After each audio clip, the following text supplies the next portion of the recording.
আওয়ামী লীগ সরকার গত ১৭ বছরে যুব সমাজকে মাদক দিয়ে ধ্বংস করেছে বলে অভিযোগ করেছেন বিএনপির ক্রীড়া বিষয়ক সম্পাদক আমিনুল হক।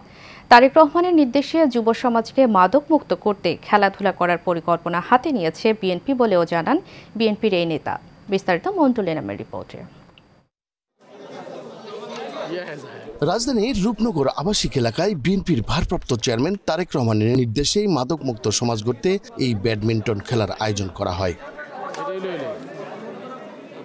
এ সময় বিএনপির ক্রীড়া বিষয়ক সম্পাদক ও ঢাকা মহানগর উত্তরের আহ্বায়ক আমিনুল হক বলেন, নতুন প্রজন্মকে শারীরিক মানসিক গড়ে তুলতেই কাজ করছে তার দল।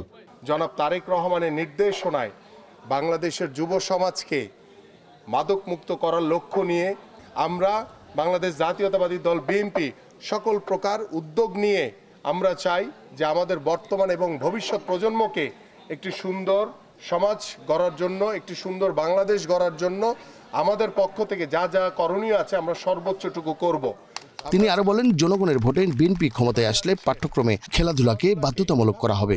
আমরা প্রত্যেকটি স্কুল কলেজ থেকে শুরু করে এবং মাদ্রাসাগুলো তো আমরা যে ক্রীড়ার যে একটি চর্চা শারীরিক এবং মানসিক যে সুস্থতার জন্য দরকার, এবং সেখান থেকেও আমরা চেষ্টা করব স্কুল থেকে যাতে আমাদের ভবিষ্যৎ বাংলাদেশে যাতে ভালো ভালো জাতীয় পর্যায়ের খেলোয়াড় আমরা পেতে পারি, সেই কাজগুলো আমরা ইনশাল্লাহ বাংলাদেশ জাতীয়তাবাদী দল যদি ইনশাল্লাহ বাংলাদেশের জনগণের ভোটে নির্বাচিত হয়ে ক্ষমতায় আসে, এই কাজগুলো আমরা প্রত্যেকটি স্কুল কলেজে অবশ্যই করব এবং এটি প্রত্যেকটি স্কুল কলেজে বাধ্যতামূলকভাবে করা হবে।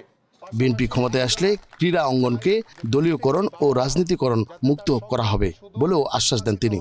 ইনশাআল্লাহ আমরা বাংলাদেশের ক্রীড়াঙ্গনকে দলীয়করণ মুক্ত করব, রাজনীতিকরণ মুক্ত। মন্ডলের নাম, এশিয়ান টেলিভিশন, ঢাকা।